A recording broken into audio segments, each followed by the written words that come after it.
একটা ফাটা চপ্পল নিয়ে নিজেকে বড় হিরো মনে করছিস? তোর নিজের কত দাম সেটা তোর নিজের জানা উচিত। Zero, big zero. সালা খরচা মাল।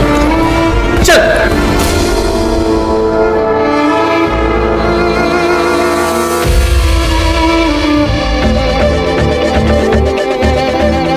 নীল তখনও ঝামেলা করার মেজাজ ছিল না, কিন্তু যখন কেউ অন্যের নীরবতার সুযোগ নিতে শুরু করে তখন কথা বলাটা প্রয়োজন। নীল আঙুল তুলে পেছনের দিকে ইশারা করে। প্রথম কথা, ও যে ওখানে দাঁড়িয়ে আছে ও আমার স্ত্রী।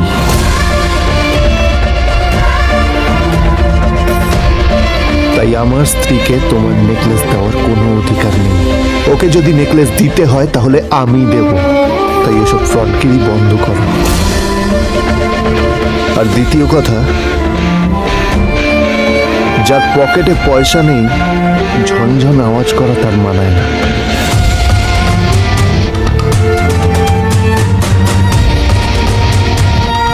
নীল দুজনকে তার সোয়াগ দেখিয়ে বেরিয়ে গেল।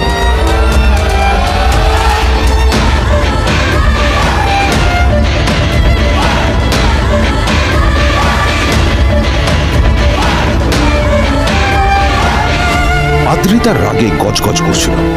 ওর জ্বলন্ত চোখের সামনে শুধু নীলের মুখটা ভেসে উঠছিল। ও যতই নীলের কথা ভাবছিল ততই ওর রাগ বেড়ে যাচ্ছিল। গত কয়েক মাস ধরে আদ্রিতার কোম্পানির অবস্থা একেবারেই ভালো ছিল না। আদ্রিতা তা সামলানোর আপ্রাণ চেষ্টা করছিল।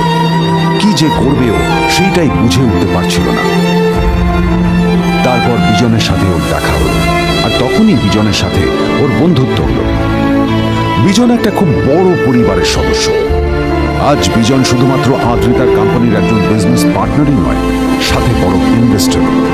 আর শুধুমাত্র বিজনের কারণেই আদ্রিতার কোম্পানি এখনো চলছে। এই কোম্পানির সমস্ত লস বিজনই বহন করে এবং আদ্রিতারও ওকে তাই খুব প্রয়োজন। বিজনের সাথে বন্ধুত্ব করা আদ্রিতার পক্ষে সহজ কাজ ছিল না। অনেক কাঠখড় পুড়িয়ে আদ্রিতা ওর কাছাকাছি এসেছিল। সবকিছু ঠিকঠাকই চলছিল, সবকিছুই আদ্রিতার প্ল্যান অনুযায়ী হচ্ছিল, কিন্তু নীল আজ এসে সবকিছু নষ্ট করে দিল। কি দরকার ছিল বুঝতে পারছি না। কি দরকার ছিল নীলের বিজনকে এতগুলো কথা শোনানোর? এবার বিজন আমাকে টাকা দেবে কিনা সেটাও জানি না। আমার কোম্পানিতে ইনভেস্ট করতে চাইবে কিনা সেটাও বুঝতে পারছি না। কি করব?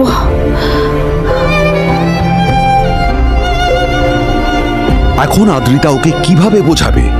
ভুল করে যদি বিজন ওর টাকা ফেরত চায় তবে আদ্রিতার কোম্পানি সেন কর্পোরেশন খুব বড় সমস্যায় পড়ে যাবে।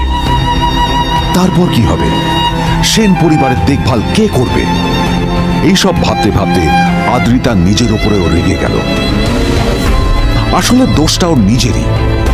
আদ্রিতা কেন নীলকে ওদের